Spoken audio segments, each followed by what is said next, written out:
Hello दोस्तों, कैसे हो आप सभी। स्वागत है आप सभी का आपके अपने यूट्यूब चैनल पे। दिस इज़ यशोदा वर्मा और आज हम करेंगे क्लास 7 का चैप्टर फर्स्ट जो है हमारा पादपों में पोषण। तो चलो शुरू करते हैं। यहाँ दिया गया है कि कक्षा 6 में आप पढ़ चुके हैं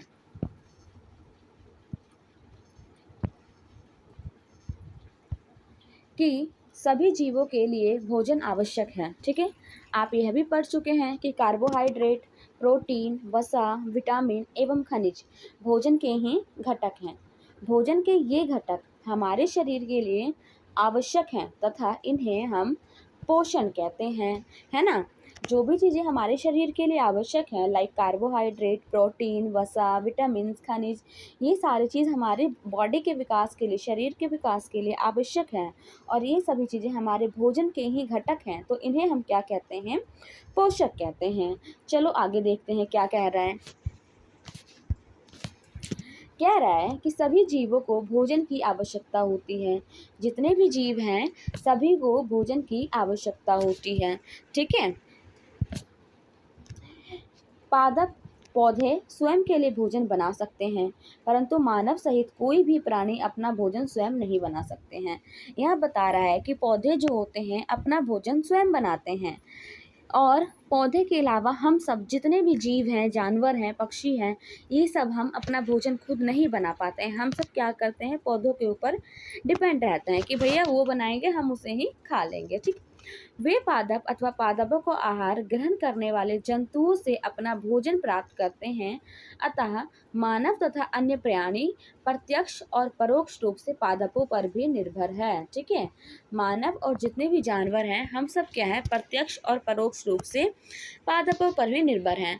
अब यहाँ बूझो का एक सवाल है। बूझो के मन में जिज्ञासा है कि क्या बूझो जानना चाहता है कि क्या पादप अपना भोजन किस प्रकार बनाते हैं। बूझो के मन में ये क्वेश्चन है कि पादप अपना भोजन कैसे बनाते हैं। तो चलो बूझो के क्वेश्चन को हम डाउट को हम सॉल्व करने की कोशिश करते हैं। आते हैं 1.1 पे। ठीक है, पादपों में पोषण की विधि कि किस तरह से पादपों में पोषण होता है। तो चलो देखते हैं। केवल पादप ही ऐसे जीव हैं जो जल, कार्बन डाइऑक्साइड एवं खनिज की सहायता से अपना भोजन बना सकते हैं। ये सभी पदार्थ उनके परिवेश में उपलब्ध होते हैं। मतलब कि सिर्फ पौधों को ही ये एनर्जी प्राप्त है जो जल, कार्बन डाइऑक्साइड और खनिजों का उपयोग करके अपना भोजन बनाते हैं। वो अपना तो पेट भरते ही भरते हैं, साथ में हम जैसे लोगों को, हम जैसे जीव जंतुओं के लिए भी अपना भोजन का आहार देते हैं। ठीक है, ये सभी पदार्थ उनके परिवेश में ही उपलब्ध होते हैं। क्या क्या? जल, कार्बन डाइऑक्साइड और खनिज। ठीक, पोषक पदार्थ जो हैं सजीवों की शारीरिक संरचना, वृद्धि तथा क्षतिग्रस्त भागों के रख रखाव के लिए समर्थ बनाते हैं तथा विभिन्न जैव प्रक्रम के लिए आवश्यक ऊर्जा भी प्रदान करते हैं। सजीवों के द्वारा भोजन करके एवं इसके उपयोग की विधि को क्या कहते हैं? पोषक कहते हैं। एक बार दोबारा देख लो कि जो पोषक पदार्थ होते हैं सजीवों की शारीरिक संरचना, वृद्धि, क्षतिग्रस्त भागों के रख रखाव के लिए समर्थ बनाते हैं तथा विभिन्न जैव प्रक्रम के लिए आवश्यक ऊर्जा भी प्रदान करते हैं। सजीवों के द्वारा भोजन करने एवं उनके उपयोग की विधि को क्या बोलते हैं? पोषण।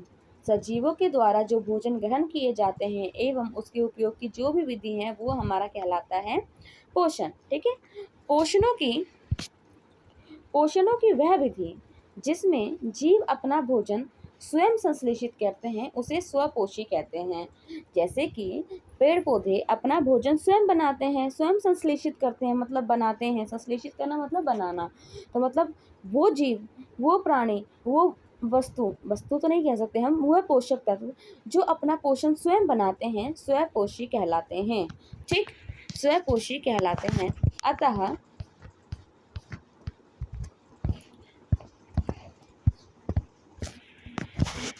ऐसे पादपों को हम स्वपोषी कहते हैं जो अपना भोजन स्वयं बनाते हैं, और जो दूसरों पर निर्भर कहते हैं उन्हें हम विषमपोषी कहते हैं। जैसे जंतु एवं अधिकतर अन्य जीव पादप द्वारा संश्लेषित भोजन ग्रहण करते हैं उन्हें हम विषमपोषी कहते हैं। अब स्वपोषी में हो गया हरे पेड़ पौधे। अब पेड़ पौधे भी क्या होते हैं? हरे पेड़ पौधे। हम सभी प्रकार के पेड़ पौधे को स्वपोषी नहीं कह सकते हैं, ठीक है। दूसरा थिंग क्या है कि विषमपोषी वो होते हैं जो अपना भोजन स्वयं न बनाकर, स्वयं न संश्लेषित करके दूसरों के ऊपर डिपेंड होते हैं, लाइक पौधों के ऊपर डिपेंड होते हैं, जैसे कि हम मनुष्य, जीव जंतु जितने भी हैं, जानवर वगैरह सब विषमपोषी में आते हैं। अब देखो, पहेली के मन में एक सवाल है। अब वो क्या जानना चाहती हैं, चलो उसके बारे में देखते हैं।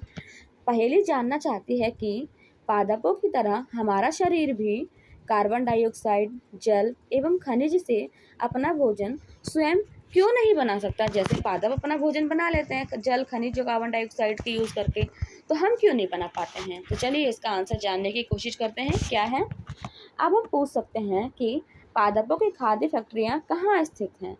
क्या भोजन पादप के सभी भागों में निर्मित होता है? बताओ हाँ या नहीं। आपका जवाब होगा नहीं। अब पूछ रहा है कि अथवा कुछ विशेष भागों में, है ना। तो भैया कोई विशेष भाग ही है जिसमें ये भोजन अपना बनाते हैं, सभी चीज़ें नहीं। पौधों का हर पार्ट जो है भोजन बनाने का काम नहीं करता है, ठीक है। पादप अपने परिवेश से कच्ची सामग्री किस प्रकार प्राप्त करते हैं? खाद्य फैक्ट्रियों तक उनका स्थानांतरण किस प्रकार होता है? ये सारे सवाल हैं, ठीक है। तो देखो, एक प्रकाश संश्लेषण विधि आपने पढ़ा होगा क्लास 6 में, थोड़ा सा तो जाना ही होगा। इसमें हम थोड़ा सा विस्तार से पढ़ेंगे, ठीक है। देखो, प्रकाश संश्लेषण क्या है? पादपों में खाद्य संश्लेषण का प्रक्रम है। प्रकाश संश्लेषण के द्वारा जो है पौधे अपना भोजन बनाते हैं, ठीक। पत्तियां जो होती हैं पादप की खाद्य फैक्ट्रियां होती हैं। पादप की खाद्य फैक्ट्रियां क्या है? पत्तियां। पत्तियों में ही खाद्य जो है बनता है, अतः सभी कच्चे पदार्थ पत्तियों तक पहुंचने चाहिए। जो भी हमारे कच्चे पदार्थ हैं पत्तियों तक जाना बहुत जरूरी है, ठीक, क्योंकि यही हमारा क्या है? खाद्य की फैक्ट्री है, ओके। मृदा में उपस्थित जल एवं खनिज जैसे कि जड़ के द्वारा अवशोषित किए जाते हैं। जो भी हमारे मिट्टी में, देखो मिट्टी में तो हमारा क्या होता है? पेड़ का जड़ ही होता है ना। तो जो भी होता है जड़ के द्वारा क्या होता है? जल और खनिज सारा अवशोषित कर लिए जाते हैं, ठीक। उसके बाद तने के माध्यम से जो हमारा पेड़ है, मान लो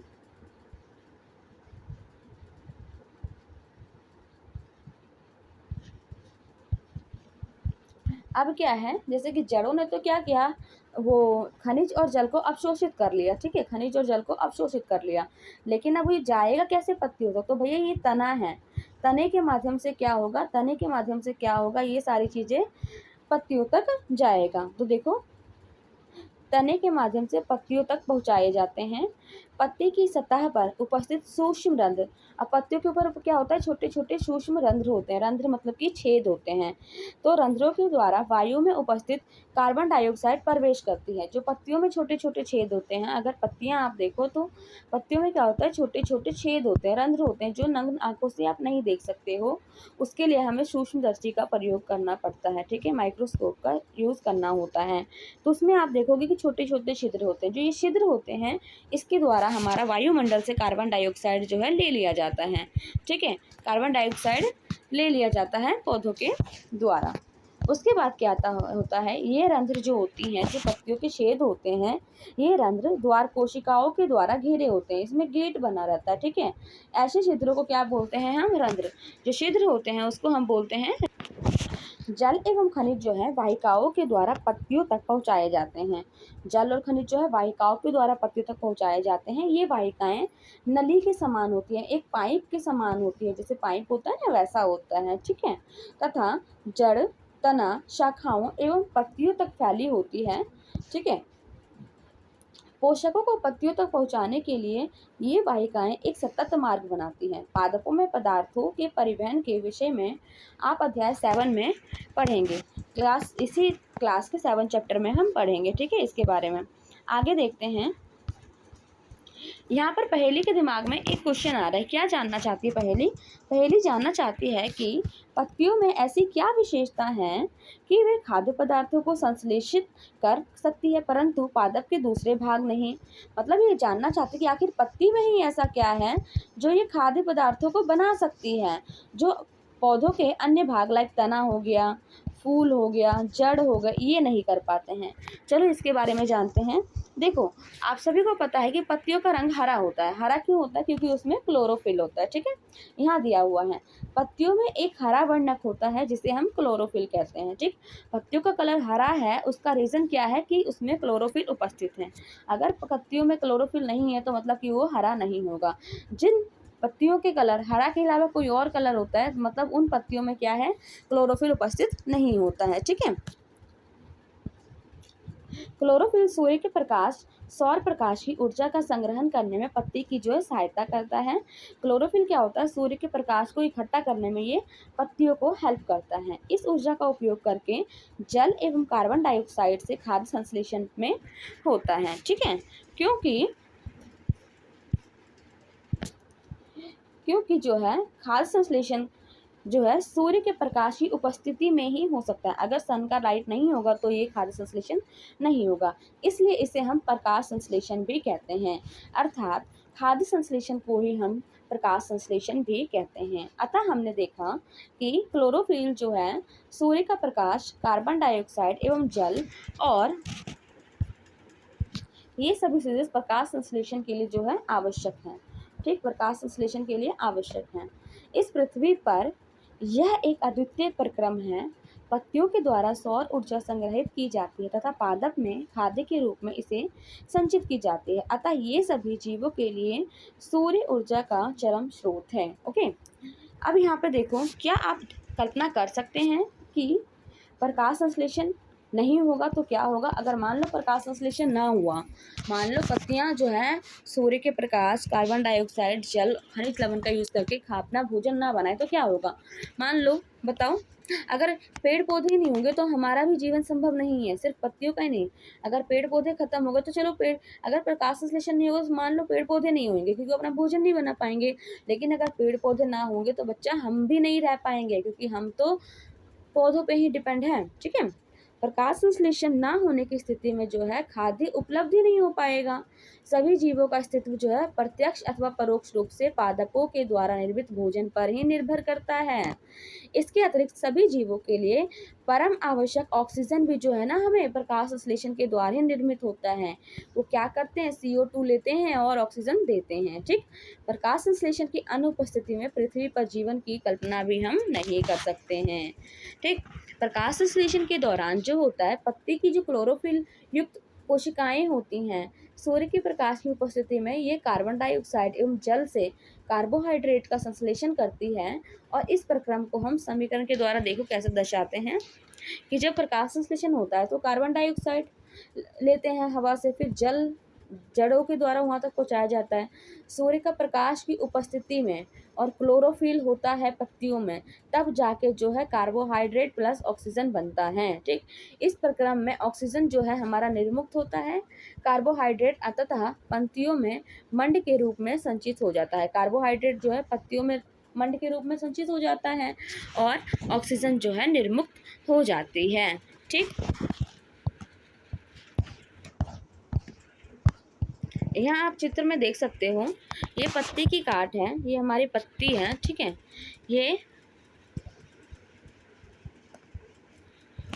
ये पत्ती है। ठीक है, पत्ती का हमने एक पोर्शन लिया है, इतना सा यहाँ दिखाया गया है। ठीक है, जिसमें हमने ये देखा तो पत्ती की काट है ये। ठीक, इसमें ये यहाँ पे एक रंध्र है, छेद है। पत्ती, इस छोटे से पार्ट को लिया हमने, इस छोटे से पार्ट को लिया तो यहाँ पे हमने देखा माइक्रोस्कोप की हेल्प से, तो हमें यहाँ पे एक छेद दिखा, ये जो दिख रहा है आपको। ठीक है, रंध्र है। और साथ में ये देखो, ये जो है ना, ये द्वार की कोशिकाएं हैं। ये जो यहाँ पे दिख रहा है, ये जो है ना, ये द्वार की कोशिकाएं हैं। ठीक, और तीसरे में देखो, ये रंध्र यहाँ पे अच्छे से दिखाया गया है। ये जो ग्रीन ग्रीन है, ये क्लोरोफिल है। पत्तियां का रंग हरा होने के कारण ये क्लोरोफिल ही है। अगर क्लोरोफिल ना हो तो पत्तियों का रंग हरा नहीं होगा। ठीक, अब देखो ये द्वार, जहाँ से ये छिद्र से कार्बन डाइऑक्साइड जाता है, ऑक्सीजन निर्मुक्त होती है। ठीक, ये हमारी पत्ती की काट है और ये हमारा जो है रंध्र दिखाया जा रहा है। ओके, चलो आते हैं।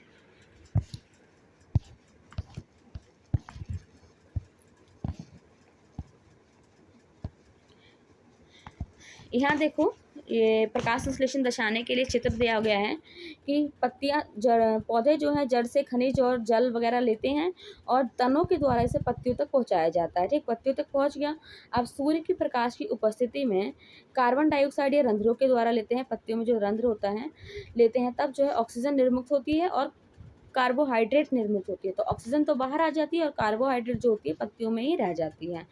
पत्तियों में क्लोरोफिल होता है, इसी कारण जो है इसका रंग हरा होता है। ठीक, अब देखो पत्ती में स्टार्च की उपस्थिति प्रकाश संश्लेषण का प्रक्रम संपन्न होना दर्शाता है। स्टार्च भी एक प्रकार का क्या है, कार्बोहाइड्रेट ही होता है। ठीक है, स्टार्च भी जो है एक प्रकार का कार्बोहाइड्रेट ही होता है। अब बूझो के मन में एक सवाल है।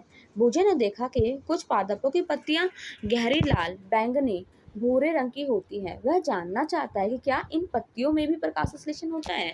तो बच्चा नहीं, देखो सॉरी, प्रकाश संश्लेषण तो हो गई, हाँ।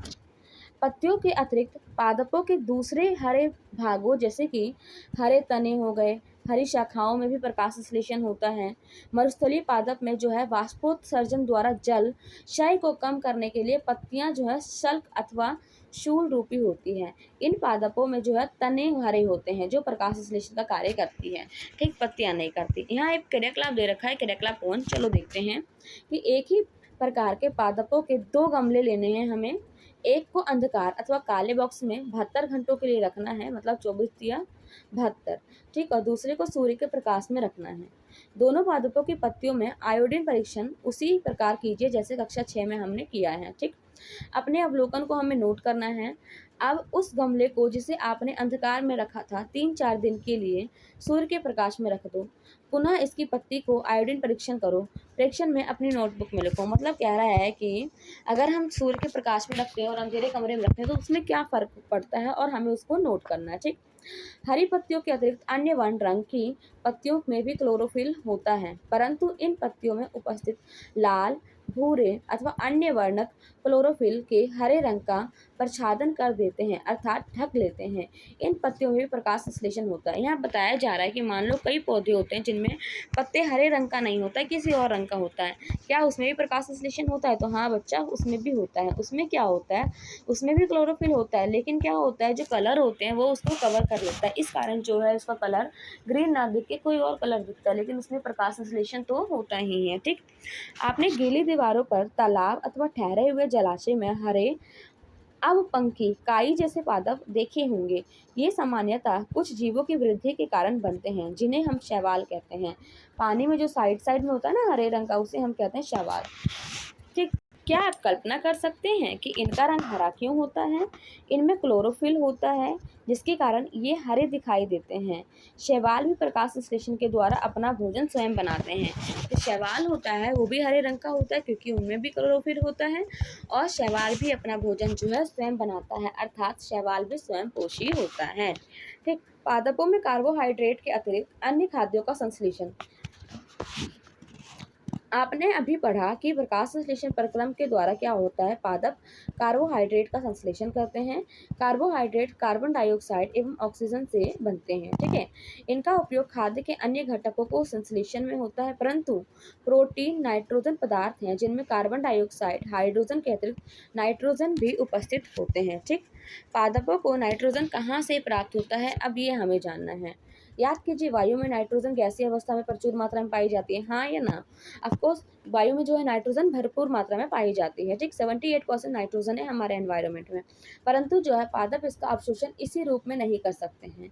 मिट्टी में कुछ विशेष जीवाणु होते हैं जो गैसीय नाइट्रोजन को उपयोगी यौगिक में परिवर्तन कर मृदा में निर्मुक्त करते हैं। जो मिट्टी में कुछ जीवाणु होते हैं वो क्या करते हैं, जो हमारे गैसीय रूप में मिट्टी में जो कार्बोहाइड्रेट होते हैं उसको क्या करते हैं, यौगिक में परिवर्तित कर देते हैं, और यह विलेय पदार्थ जो है पादप के द्वारा जल के साथ अवशोषित कर लिए जाते हैं।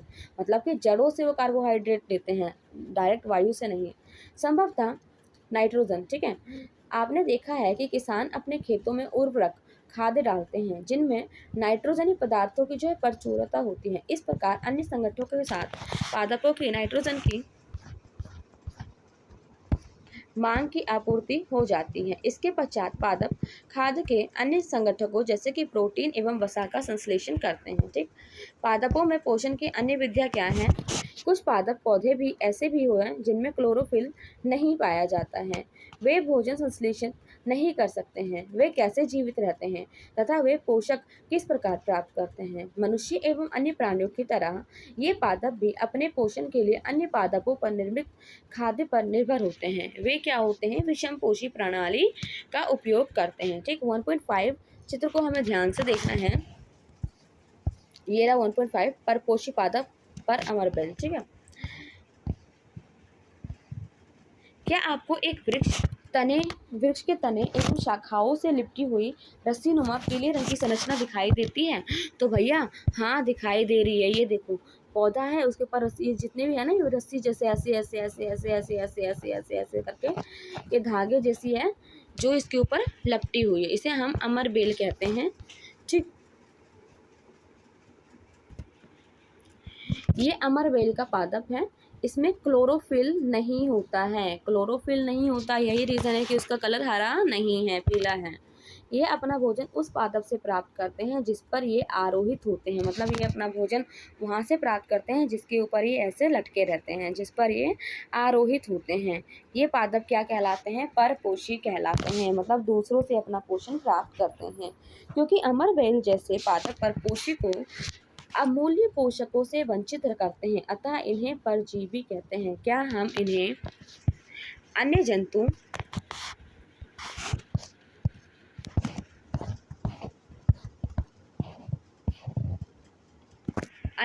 भी क्या होता है कि एक प्रकार का परजीवी है। आपको इस पर विचार करना चाहिए, अपने अध्यापक से इस विषय पर चर्चा करना चाहिए। देखो, अब यहाँ पर जो है पहेली पूछना चाहती है। पहेली के मन में एक सवाल है। क्या सवाल है देखते हैं। पहेली जानना चाहती है कि क्या हमारा रक्त चूसने वाले मच्छर, खटमल, जूं एवं जोंक जैसे जीव भी परजीवी हैं? बताओ, क्या आपने ऐसे पादपों को देखा अथवा उनके विषय में सुना है जो जंतुओं का भक्षण करते हैं? हैं? कुछ ऐसे पादप भी हैं जो कीटों को पकड़ते हैं तथा उन्हें पचा लेते हैं, मतलब पौधे जो हैं जीवों को खाते हैं, मतलब कि मांसाहारी पौधे। क्या ये अजीब नहीं लगता? ऐसे पौधे हरे अन्य किसी रंग के भी हो सकते हैं।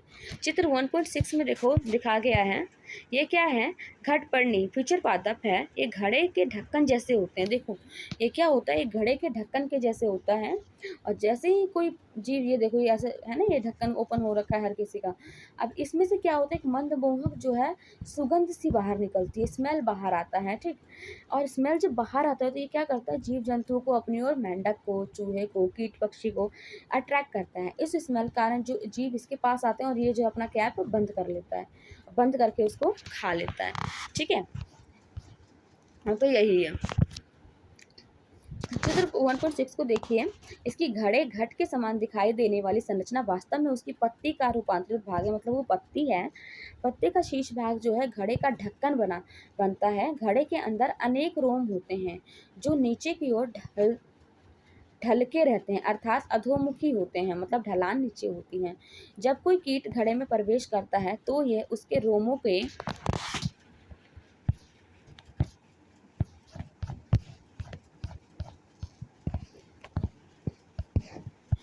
के बीच फंस जाता है। ठीक है, और घड़े में उपस्थित पाचक रस के द्वारा कीटों का जो है पाचन कर लिया जाता है, मतलब पौधे जो है जीव जंतुओं का कीटों को खाते हैं। ठीक, ये पौधे जो है चूहे, मेंढक और कीट पतंगों को भी खा लेते हैं। कीटों का भक्षण करने वाले ऐसे पादप जो है कीट भक्षी पादप कहलाते हैं। वीनस फ्लाई ट्रेप, सनड्यू कीट भक्षी पादपों के दो अन्य उदाहरण हैं। इनके बारे में जानकारी प्राप्त कीजिए। अब बूझो भ्रमित हैं कि यदि घटपर्णी के द्वारा हरा पौधा होता है और प्रकाश संश्लेषण संपादित करता है तो ये कीटों का भक्षण क्यों कर रहा है? ठीक है, क्या यह संभव है कि इस प्रकार के पादपों को मृदा से वे सभी पोषक नहीं मिल पाते जिनकी उन्हें आवश्यक है? ये क्वेश्चन है उनका। अब थोड़ा सा मृत जीवी के बारे में पढ़ लेते हैं 1.4। ठीक है, आपने बाजार में मशरूम बिकते देखे होंगे। 1.7 चित्र दिया गया है, नेक्स्ट पेज पे होगा। ठीक है, वर्षा के दिनों में वृक्षों की सड़ी गली टूटी टहनियों अथवा तनों या छाल पर छाते के समान जो इस तरह से बना रहता है, ठीक है। संरचनाओं के गुच्छे भी आपने देखे होंगे। आइए देखें कि जीवन यापन हेतु इन्हें किस प्रकार के पोषकों की आवश्यकता होती है और उन्हें ये कहाँ से प्राप्त होता है, ठीक। अब यहाँ बूझो जानना चाहती है कि ये जीव अपना भोजन किस प्रकार प्राप्त करते हैं। इसमें प्राणियों के समान मुख नहीं होता, ये हर पादपों के समान भी नहीं होते, इसमें क्लोरोफिल भी अनुपस्थित है, अतः ये प्रकाश संश्लेषण भोजन का संश्लेषण नहीं कर सकते होंगे। तो चलो इन सभी सवालों का हम जवाब ढूंढने की कोशिश करते हैं। यहाँ देखो, यहाँ पे दे रखा है मशरूम का पिक्चर, ठीक है, देख लिया। 1.2 क्रियाकलाप दे रखा है, आइए जानते हैं। ब्रेड डबल रोटी का एक टुकड़ा लेकर इसे जल में भिगो लें, ठीक। इसे किसी नम एवं उष्ण स्थान पर 2-3 दिन के लिए रख दीजिए अथवा उस समय तक रखा रहने दीजिए जब तक कि उस पर रोए जैसी संरचना ना दिखाई देने लगे, ठीक है। ये धब्बे किस रंग के हैं, किसी आवर्धन लेंस अथवा सूक्ष्मदर्शी की सहायता से इनका अवलोकन कीजिए। अपने प्रेक्षणों को नोटबुक में लिखिए। बहुत संभव है कि ये आपको रुई के धागों के समान संरचनाएं दिखाई पड़ेगी। ये देखो, दिख रहा है, ये रुई के धागों के समान संरचनाएं, ये टुकड़ा को जूम करके दिखा रखा है कि किस तरह से एकदम गंदा सा भद्दा सा कलर दिख रहा है ना, ब्लैक ग्रीन कलर में, है ना। तो ये क्या है, यह जीव कवक या फंजाई कहलाते हैं, ठीक। इनकी पोषण प्रणाली अथवा पोषण विधि विभिन्न प्रकार की होती है। ये मृत एवं विघटनकारी सड़ने वाली वस्तुओं जैव पदार्थों की सतह पर कुछ पाचक रसों का श्राप करते हैं, मतलब लेते हैं, उसे साधारण वो विलय के रूप में परिवर्तित कर देते हैं। तत्पश्चात इस विलयन का जो भोजन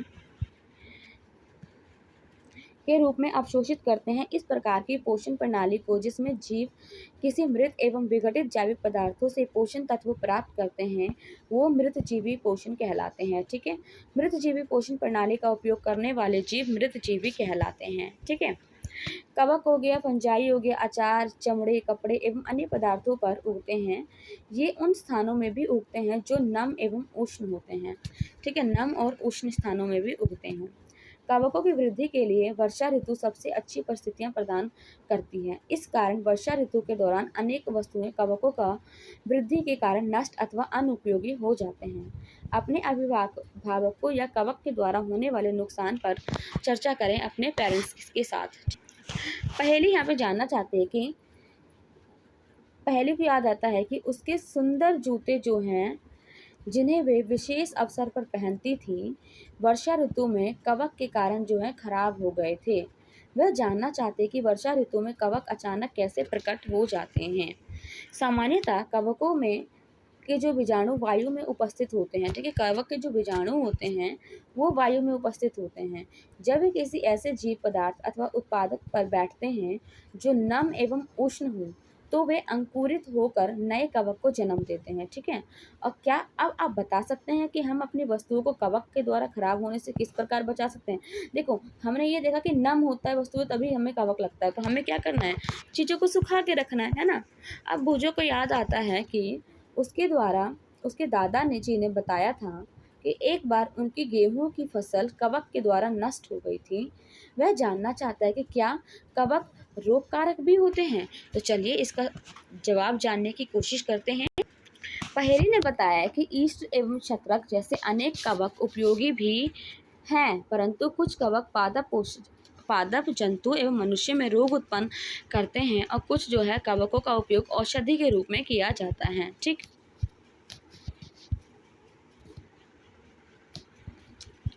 कुछ जीव एक दूसरे के साथ रहते हैं तथा अपना आवास पोषण तत्व एक दूसरे के साथ बांटते हैं। इन्हें हम क्या कहते हैं बच्चा, सहजीवी कहते हैं। उदाहरण के लिए कुछ कवक वृक्षों के जड़ों में रहते हैं। वृक्ष कवक को क्या कहते हैं, पोषण प्रदान करते हैं, ठीक है, पोषण प्रदान करते हैं। बदले में उन्हें जल एवं पोषक वो अवशोषण में सहायता मिलती है। वृक्ष के लिए इस संबंध को हम विशेष महत्व है, ठीक है। अब लाइकेन एक कहे जाने वाला कुछ जीव है जो दो भागीदार होते हैं, ठीक है। इनमें से एक शैवाल होता है जो हरे रंग का होता है और दूसरा क्या होता है, कवक, जो हरे रंग का नहीं होता है। शैवाल में क्लोरोफिल उपस्थित होता है क्योंकि हरा रंग होता है, जबकि कवक में क्लोरोफिल उपस्थित नहीं होता है, ठीक। कवक शैवाल को क्या करता है, रहने का स्थान देता है, जल देता है, पोषक तत्व देता है, उपलब्ध कराता है। बदले में शैवाल क्या करता है, प्रकाश संश्लेषण के द्वारा भोजन संश्लेषित करता है और कवक को देता है, ठीक। इसे हम सहजीवी संबंध कहते हैं। अब हम जानते हैं कि मृदा में पोषकों की पुनः पूर्ति किस प्रकार होती है। अब एक बार जो है पौधे मृदा से सारे पोषक तत्व ले लेते हैं तो उनको दोबारा उसकी ज़रूरत पड़ती है, तो वो कैसे प्राप्त करते हैं। क्या आपने किसानों को अपने खेतों में अथवा माली को बगीचे में, लॉन में, गमलों में खाद अथवा उर्वरक डालते हुए देखा। क्या आप जानते हैं इन्हें मृदा में क्यों मिलाते हैं। अब देखो बच्चा, बार बार खेती की जाती है, बार बार एक जगह से पौधे उगेगा तो क्या होगा, वहाँ का खाद्य पदार्थ, मिनरल वगैरह खत्म हो जाएगा, है ना। तो उनको दोबारा ज़रूरत पड़ती है, तो इसलिए जो क्या करते हैं, पौधों में हम उर्वरक या खाद्य को मिलाते हैं। आप पढ़ चुके हैं कि पादप मृदा में खनिज पोषक तत्व अवशोषित करते हैं, है ना, अवशोषित करते हैं ना। अतः मृदा में इनकी मात्रा लगातार क्या होगी, कम होती जाएगी। उर्वरक एवं खाद्य में नाइट्रोजन, पोटेशियम, फास्फोरस जैसे पोषक तत्व होते हैं। पादप के द्वारा लगातार उपयोग किए जाने के कारण मृदा में उनकी मात्रा जो है धीरे धीरे कम होने लगती है। मृदा को इन पोषक तत्वों से समृद्ध करने के लिए भूमि में उर्वरक और खाद्य मिलाने की आवश्यकता होती है। यदि हमें पादप के पोषक की आवश्यकता के बारे में ज्ञान हो तो हम न केवल पादपों को उगा सकते हैं बल्कि उन्हें स्वस्थ भी रख सकते हैं, ठीक। पादपों को प्रोटीन बनाने के लिए सामान्यतः नाइट्रोजन की अधिक आवश्यकता होती है। फसल कटाई के बाद जो है मृदा में नाइट्रोजन की कमी हो जाती है। यद्यपि हमारे वायु में नाइट्रोजन उपस्थित होता है गैस के रूप में बहुत सारा, लेकिन पौधे जो होता है डायरेक्ट गैस के रूप में नहीं ले पाता है, जैसे कार्बन डाइऑक्साइड को ले लेता है उस तरीके से जो है पौधे नाइट्रोजन को डायरेक्ट नहीं ले पाता है, वो कैसे, मिट्टी के थ्रू लेता है, ठीक है। क्या होता है कि पौधे नाइट्रोजन को विलय के रूप में अवशोषित कर सकते हैं। कुछ जीवाणु होते हैं लाइक राइजोबियम जो होते हैं कहलाते हैं, वायुमंडल नाइट्रोजन को क्या करते हैं, विलय पदार्थ में परिवर्तित कर देते हैं, घोल देते हैं मिट्टी में, परंतु राइजोबियम जो है अपना भोजन स्वयं नहीं बना सकते हैं। ये जैसे कि चना हो गया, मटर हो गया, मूंग हो गया, सेम हो गया, अन्य फलीदार पादप जो भी होते हैं उनकी जड़ों में राइजोबियम उपस्थित होते हैं और उन्हें नाइट्रोजन की आपूर्ति करवाते हैं पौधों को, ठीक है। अधिकतर दालें जैसे कि फलीदार पादपों से प्राप्त होती दाल जो होती है फलीदार पादपों से ही प्राप्त होती है ज़्यादातर, है ना। इसके बदले पादप जो है राइजोबियम जीवाणु को आवास एवं खाद्य प्रदान करते हैं, अतः उनमें सहजीवी संबंध होता है। इस संबंध का जो है किसानों के लिए विशेष महत्व है। दालों की फसलों के लिए उन्हें मृदा में नाइट्रोजन उर्वरक देने की आवश्यकता नहीं पड़ती। यदि नहीं दाल की फसल उगाने के बाद अगली फसल के लिए भी सामान्य उर्वरक की आवश्यकता नहीं पड़ती है, ठीक है। इस अध्याय में आपने पढ़ा कि अधिकतर पादप स्वपोषी होते हैं। बहुत कम ही पादप ऐसे हैं जो अन्य पोषक प्रणाली अपनाते हैं, जैसे कि परजीवी और मृतजीवी। परजीवी या मृतजीवी दूसरे पादपों से पोषण प्राप्त करते हैं। सभी प्राणी अपने भोजन के लिए पादप तथा अन्य प्राणियों पर निर्भर रहते हैं, अतः उन्हें विषमपोषी के रूप में समूहीकृत किया गया है। क्या हम कह सकते हैं कि कीटभक्षी पौधे आंशिक विषमपोषी हैं। हमने क्या सीखा ओवरऑल चैप्टर में, देखो सभी जीवों को खाद्य की आवश्यकता होती है जिनका उपयोग वे अपनी वृद्धि एवं शरीर के रखरखाव के लिए तथा आवश्यक ऊर्जा प्राप्त करने के लिए करते हैं। हरे पादप प्रकाश संश्लेषण प्रक्रम के द्वारा अपना भोजन स्वयं बनाते हैं। हरे पादप कार्बन डाइऑक्साइड, जल, खनिज जल जैसे सरल रासायनिक पदार्थों का उपयोग करके खाद्य संश्लेषण के लिए करते हैं। प्रकाश संश्लेषण के लिए क्लोरोफिल एवं सूर्य के प्रकाश की अनिवार्य रूप से आवश्यकता होती है। ओके, कार्बोहाइड्रेट जैसे जटिल रासायनिक पदार्थ प्रकाश संश्लेषण के उत्पादक होते हैं। प्रकाश संश्लेषण के प्रक्रम में क्लोरोफिल की सहायता से पत्ती जो है सौर ऊर्जा की उपस्थिति में भोजन को बनाते हैं। प्रकाश संश्लेषण में ऑक्सीजन उत्पादित होता है, कार्बन डाइऑक्साइड वो लेते हैं। कवक अपना भोजन मृत और अपघटित जैव पदार्थों से प्राप्त करते हैं। कुछ पादप अन्य सभी जीव अपने पोषण हेतु दूसरे जीवों पर निर्भर करते हैं, अतः विषमपोषी कहलाते हैं। इसी के साथ हमारा ये वीडियो कंप्लीट होता है। वीडियो पसंद आए तो वीडियो को लाइक करें, चैनल को सब्सक्राइब करें और ज़्यादा से ज़्यादा लोगों तक शेयर करें। धन्यवाद।